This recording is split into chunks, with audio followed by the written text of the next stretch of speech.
I've been thinking through, all right, how do we do this then, right? How do we introduce God into conversations in a way that isn't confrontational, that people are more likely than not to not get upset about? Well, here's what I think. I've been working on this message for about 3 weeks now, and I've been paying attention to the conversations I've been having with family members, and honestly, even just with people that I bump into at like the marketplace. Most conversations end up in these places because these are the current events of our day. Everyone wants to talk about these things at some point if a conversation goes on long enough. And so it would be good if I practiced how to talk about God and how awesome He is when it comes to issues like politics, economy, sexuality, and climate change. Just because these are the hot button issues of our day. And honestly, these are conversations that I don't generally want to just engage in. Like, I'm not interested in political conversations. You know, I vote, I try to be a good citizen, I have my political views. I don't like the way the conversations about politics tend to go, right? So, there's a tool that I found a couple months ago. I've been using it. It's called The Pour Over. It's a website that you can go to, thepourover.org. And if you subscribe to it, they send you 2 emails a week, which is nice. It's only 2, Monday and Friday. Yes, sir. What was it you said? The Pour Over, like coffee.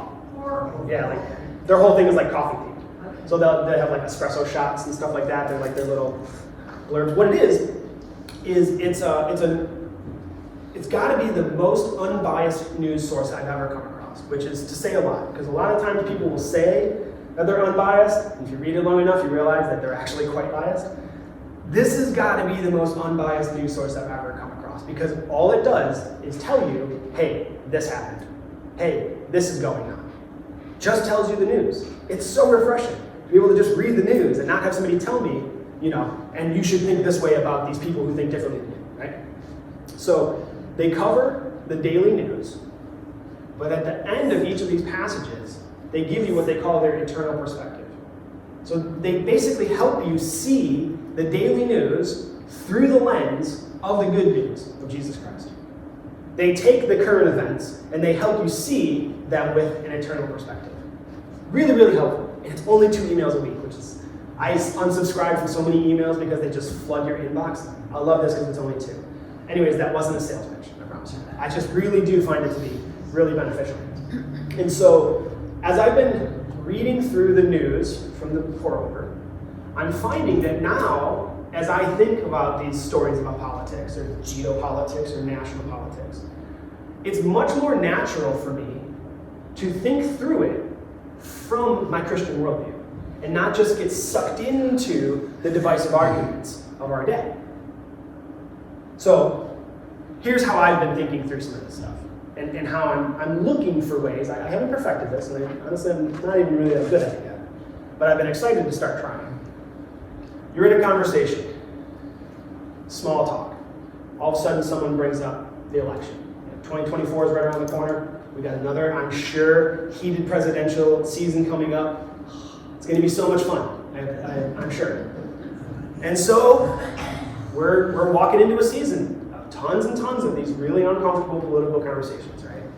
Instead of thinking about my favorite candidate, instead of thinking about who I would like to be president, I want to be thinking through that conversation in light of the fact that I actually belong in a kingdom.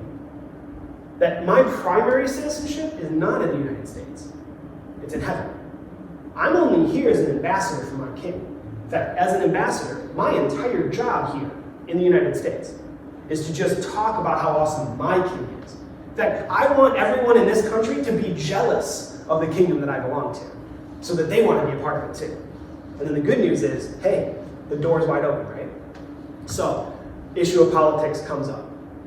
I want to look for an opportunity in that conversation to talk about how much peace I have knowing that I belong to an eternal king. That we don't have elections in the kingdom of heaven. Our king is on the throne forever. And boy, does that give me so much peace and security. Not only knowing that we don't have to go through these seasons of figuring out who's going to be king over us next, but the fact that my king has shown himself time and time and time again to be exactly the kind of politician that you would like to have over you. one who truly knows what it is to serve his people. I mean, how much more can a king do than to lay his life down for his subjects? And that's exactly what our king has done. And it might be clunky the first time I try doing it. It might be clunky the first 10 times I try doing it. But I'm going to keep practicing. Because I would much rather talk about my king than the next president, right? Economy. Okay, what's at the root of these conversations about economy?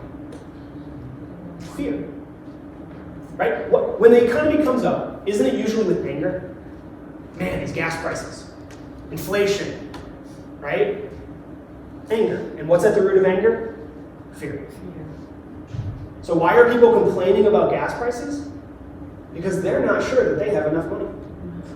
Why are people complaining about inflation? Because they're not sure that the retirement that they've stored up is going to be enough to get them through. Because they're not sure that at the current rate of pay that they have, they're going to be able to continue to live in their house. It's fear. Okay. Well, doesn't the gospel have pretty good news when it comes to the economy? Absolutely. Because you know what? My father is stinking rich. And I am spoiled. He delights in giving his children good gifts. I mean, what father, if you asked him for bread, would give you a stone, right? And if an evil generation of fathers is like that, our Heavenly Father delights to give us the inheritance of the world. The meek will inherit the world. And if he's giving me everything, then I don't really need to fear when I see inflation, when I see gas prices go up. Because I know that God, as he always has, will continue to give me my daily bread. I don't need to be anxious about what I'm going to eat or drink. I don't need to worry about if I'm going to have clothes to put on. Because I belong to the God of heaven, who owns a cattle on 1,000 hills. He is incredibly wealthy. And I have nothing to fear when it comes to the economy. That's good news. And I don't need to go around telling people that they need to trust in God as their provider. If I'm just regularly putting on display the joy and peace that I have in my heart because I belong to a wealthy Father. Start to do that long enough, people might want a little bit of what you got. I'll move through these other ones real quickly because we're running out of time here. Sexuality. We talked about this in Sunday school. What is at the heart of all of this confusion about sexuality and gender? You know, there's a clue in the way they talk about it. It's identity. Gender identity. Sexuality is nothing more than their identity. They're identifying as such and such, right?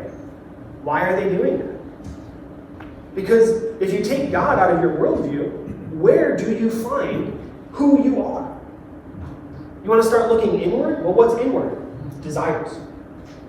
If you take out of your worldview something greater than yourself to live for, then the only thing left to live for is yourself. And if you're going to live for yourself, you might as well enjoy something.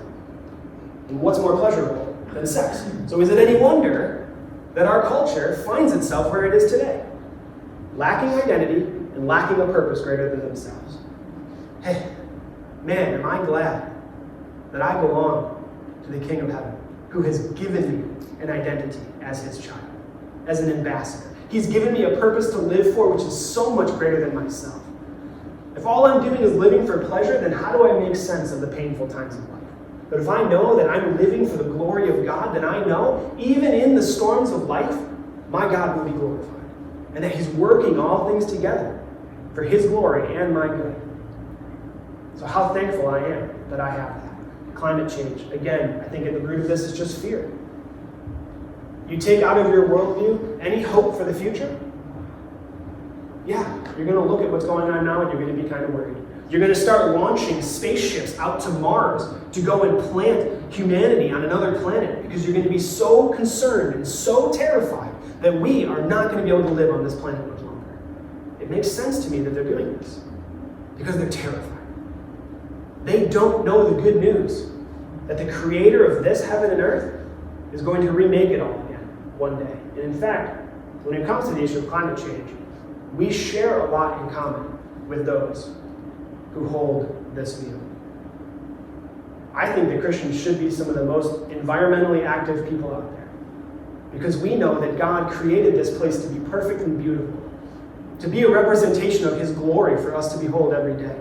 And he's given us the responsibility to be good stewards of it. It should bother us that there is an island of plastic swirling around in the ocean that is as big as a state. That really should bother us. It should bother us that there is so much pollution and corruption. The difference is, as we mourn the state of this earth, we don't mourn as those without hope. Because we know that the same God who created it once is coming back and is going to undo everything that we have done to mess it up. That he's going to create a new earth, completely free of corruption, completely free of pollution. And how thankful am I that I have been invited to inhabit that new earth.